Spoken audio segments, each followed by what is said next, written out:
Hello everyone, SpiffyMan255 here again with another round of absolute bullshit. Sorry I missed last week, I had some kind of plague that had me hemmed up for the weekend. But, moving on, I've noticed something kind of fascinating the last few weeks or so around the gun control arguments that have played a large part in kicking off this channel. Typically, when we have a shooting here in the U.S., we see the gun control fights wage for around a week or so before they kind of fizzle out and disappear. However, since the Parkland shooting, the gun control arguments have raged hard and strong. My Facebook feed is filled up with it. Shit's still all over YouTube. It's still all over Twitter. It's everywhere. Now, I feel like the March for Our Lives protests and these kind of bourgeois teens giving their speeches kind of kept the screeching snowball rolling a little bit, but it's fascinating that the normal cycle has been kind of interrupted with regard to this shooting in particular. So I decided that I would analyze a few of the most common arguments for and against guns as objectively as possible, and then I would add my commentary on the arguments, the whole debate, and a few spicy memes that have arisen from the politicized bullshit surrounding this argument. So let's get into it. We can't have any reasonable discussion on guns in America without first going into the foundations. So here's the Second Amendment for your asses. I mean, you can hardly get away from it these days, but buckle up, Buttercup, here it is again. Quote, a well-regulated militia being necessary to the security of a free state, the right of the people to keep and bear arms shall not be infringed. End quote. So, the Second Amendment can kind of be considered the foundation of the gun rights debate, and the arguments around the Second Amendment can be kind of boiled down to A, don't fuck with it, B, modify it, or C, get rid of it altogether. So, the basis for the first argument, the don't fuck with it argument, stands on a very simple principle. The Second Amendment was added directly after the Bill of Rights to allow for the objective ability of the populace to prevent authoritarian or totalitarian rule over them, whether that regime be implemented by either foreign or domestic powers.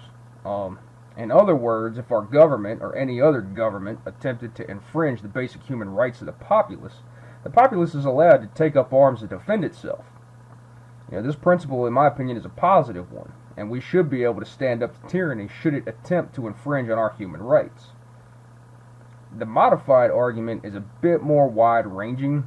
I've heard things from, make it less ambiguous to change it to reflect types of weapons they had at the time. It doesn't apply to like full auto weapons, things like that, or simply just add more common sense regulation. And we'll get more of these nuances. We'll get into that stuff in a second. The repeal it argument basically holds the position that the average citizen should not have access to firearms, basically restricting firearms to the police and the military. And typically I've noticed that those individuals who advocate for the absolute gun ban also advocate for other related things like dismantling the NRA, or a reduction in American military spending, or demilitarizing the regular police. Effectively, these individuals appear to have kind of a pacifist ideal, get rid of guns and you get rid of the problem. So let's take a look at some of the big arguments and buzzwords and bullshit that keep showing up all over the place. So stance. We don't want to ban all guns, just the assault weapons. Argument. That's the same thing. So, to look at this one, let's take a look at the definition of assault weapon. If you go to Merriam Webster, the definition has very recently changed to, quote, any of various automatic or semi-automatic firearms, especially assault rifle. And to me, that's pretty fucking generalized, so let's define assault rifle while we're at it. And that's, quote, any of various intermediate range magazine-fed military rifles, such as the AK-47, that can be set for automatic or semi-automatic fire. Also, a rifle that resembles a military assault rifle but is designed to allow only semi-automatic fire. And it's important to note that these definitions were just changed to this definition in the last week or so. But if you know anything about firearms at all, you understand that most handguns, many types of shotguns, A significant number of rifles that are owned by the average citizen are semi-automatic. One round fires each time the trigger's pulled. Therefore, by banning assault weapons, as defined by Merriam-Webster, you are effectively banning almost all firearms. Your average handgun, your average 9mm handgun, is magazine fed.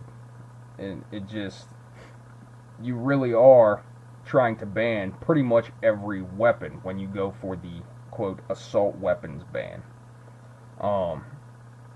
Furthermore, it's the final part of the assault rifle definition. It basically equates to, if it looks tactical, ban it. And in my opinion, this is not a sound argument by any stretch of the imagination. The appearance of a rifle does not make it any more or less dangerous. Sometimes people will skeleton their rifle out, or they'll add scopes, or they'll add collapsible stock, or other kind of mods just because it makes it look more tactical. In short, banning assault weapons as now defined is effectively a ban on all commonly owned firearms. And therefore, the not all guns argument is really disingenuous. So moving on. Next stance. Why do you need an AR/assault rifle? It's not good for home defense or hunting. Argument. Second Amendment / none of your business. And in my opinion, the argument on this one fails to answer the question. The real answer is, I don't need it, I want it. The bottom line is that most gun hobbyists purchase ARs and similar pieces because they're cool. They're fun to shoot. They're relatively easy to modify. Ammo is relatively cheap, so on and so forth. These pieces are generally collector's items more than anything else. Asking a gun person, quote, why do you need that type of gun, in my opinion, is the same as asking a gearhead, why do you need to install a supercharger on your car? Any car will get you there. Or asking an equestrian, why do you need a horse? This isn't a goddamn Oregon Trail. Bottom line is, shit's a hobby that's backed by the Constitution. And I've heard common counter arguments to this point. One is that the gearhead and the equestrian don't have hobbies that kill people.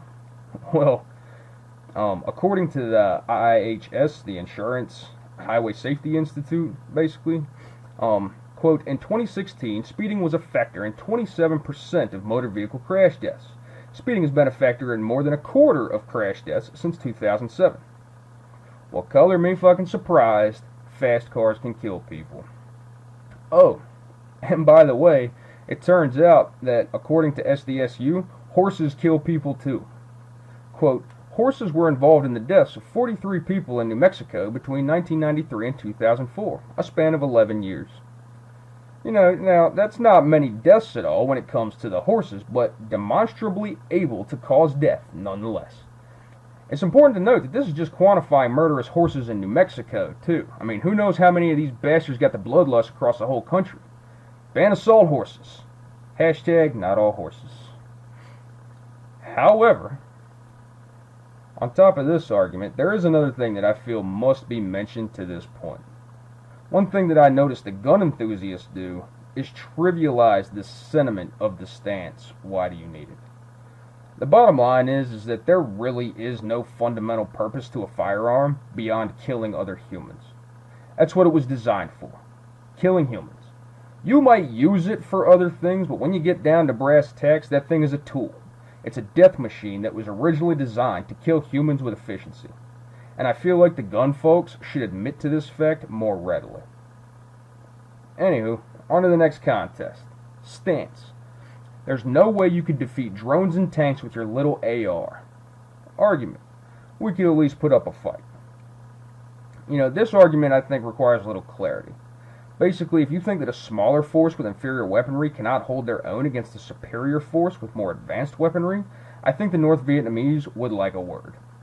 Or maybe any of the several Middle Eastern terrorist groups of peace that we can't seem to rout. Or the Syrian rebels currently at war.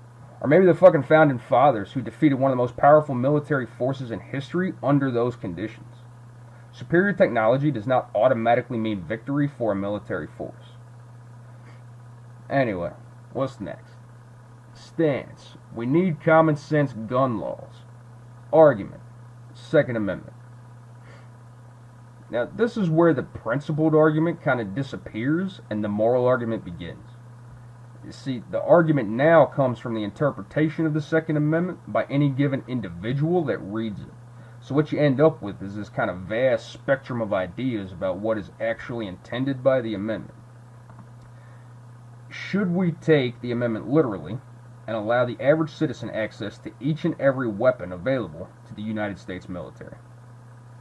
Well, I certainly know some people who would most definitely save up the cash and buy a tank. A goddamn tank. Like, can run over cars and demolish buildings kind of tank. I also know that some of those assholes should not be given access to a tank. I mean, fucking tank. What other ridiculous shit can I come up with here? Do we just allow any chucklefuck in the country to own a bazooka? With as many people as we have shooting other people with handguns in this country every day, do we want to make this shit more interesting by letting motherfuckers bazooka each other in the face? I would say no. Not at all, no. That would be an absolute fucking disaster. Now, you might be screeching, "Hey, Spiffy Dick, I would be a responsible tank/bazooka owner." Well, that may be, but I don't trust something with that kind of destructive power in the hands of the populace. At all. Ever. Motherfuckers be dumb, yo. There must be a line of demarcation. I feel like this is where the ultimate argument lies. Where is that line? Where do we start to say that this weapon harbors too much destructive capability to be reasonably distributed to the common person? Well, I think that's where this hashtag March for Our Lives movement enters the fray. You know, these rambunctious teens range from the ban all guns position to the common sense gun laws position, and they have been very, very vocal about this whole thing. You know, you get these people like this Boss Hogg kid or Cuban Sinead O'Connor here that are used as political tools by screaming, "Think of the children," into a news camera. I mean, I'm all for kids being active in political discourse, but I'm not buying what they're selling. It all seems too choreographed for my tastes. Seen a lot of people digging on this girl for wearing the Cuban flag during her speech. That's a pointless argument. Address her claims and ideas on the topic instead of shifting the frame to some other name bullshit. Now, on the other hand, this Hogg dude, I don't like him. I don't trust him. I didn't know why at first. I couldn't put my finger on it, but I just didn't like him. Then it clicked. He's a natural politician. Most people who know me know that I'm not fond of politicians no matter what team they play for. And this guy, he reads well. He's good at firing up the crowd. He's good at the slogans and the buzzwords and the catchphrases. He's arrogant and two-faced. He's a goddamn politician. This kid was made for politics and journalism. Good on you, Hogg. I look forward to your contribution to fucking up the government in the future. Anyways, let me throw out some final thoughts on this kind of idealistic versus realistic argument with the Rudy Tooty Shooter-roonies here. One of my favorite fictional characters once said, "Rule number 1, trust no one." The second guy craft out a third caveman, a conspiracy was hatched against one of them. What would happen if we just took all the guns in the whole world and melted them down? Would that be good? Well, let's take a look at the nature of weaponry. Animals develop fangs and claws and venom en masse to claim resources, territory, and mates. Eventually, some of these animals evolved into primates. And back in the day, when our ancestors were still flinging shit at each other, one of them discovered that you could kill an enemy more efficiently if you used a big-ass rock to bludgeon him to death, versus just using your appendages. Then some other cave monster determined that throwing a smaller rock allowed you to potentially wound your enemy before they could bludgeon you. And thus, the concept of ranged superiority was born. Well, the big-ass rock was eventually outperformed by the big-ass stick. It granted longer reach and greater maneuverability in combat. Then, one particular cave-dwelling humanoid discovered that if you make the stick pointy and stabby, it pretty much stops an assailant in his tracks. But it took a lot of effort to kill a dude with a pointy stick, so some other industrious shaved ape sharpened his rock instead of his stick and realized that he was even more agile in combat, and the stone knife didn't break as frequently. You kind of get the idea here, right? You know, the pointy rock was placed on the end of the big-ass stick to grant the advantages of both. Once metals and shit were discovered, we got metal knives, swords, spears, so on and so forth. Then someone remembered that range makes you superior in combat, so we got spears that travel really fast and kill the assailant before they get to us. Then mechanical devices were employed to make this even easier, and so on and so forth, until our tribes became so ginormous that we had to go from kill one enemy at a time to kill a bunch at a time with the modern firearm. And then that went all the way up to, how about we just kill the entire enemy tribe in one go? The point is that the human animal has been engaged in an arms race that spans millennia. Does the idealistic notion of just get rid of the guns and therefore peace take this fact into account? When you disarm the world, the nefarious will either stockpile weapons in secret or manufacture new weaponry to eliminate other humans, whether for resources or religious reasons or territory or whatever. This arms race will not stop. The ideal sounds nice, but it will not stop.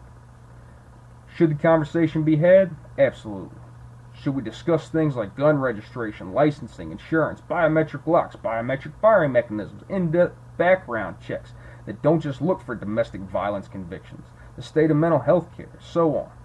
Yes, we should have these discussions. But the fact is that most responsible gun owners that I've talked to personally claim that they would not be opposed to such a thing, provided the cost of owning a firearm did not increase substantially and the waiting period was reasonable. I mean, the fact is that I see a lot of bullshit out there, but gun enthusiasts do not like seeing high schoolers or children or anyone killed any more than the anti-gun propagandists. It's absolutely reprehensible to claim that Second Amendment advocates and groups like the NRA are somehow complicit in these shootings. To act as if they pulled the trigger themselves because they happen to have an affinity for firearms. They are not. They did not. The difference is that they blame the person using the tool and not the tool itself. There must be a compromise somewhere in the middle of this argument. But unfortunately, I fear that the fringes will never agree to one. My interpretation of the Second Amendment is that it was intended to provide a fail-safe for the people. A kind of notion of checks and balances where no government would ever be able to impose the will of the few onto the many. Love it or hate it makes no difference. In my estimation, the principle is a good one, and it should remain. And I think I'll close it down there. Links to the stats and stuff are in the description. Don't forget to upvote, downvote, leave a comment, subscribe, share this around with your favorite shaved apes, and I'll catch you filthy animals next week for another adventure.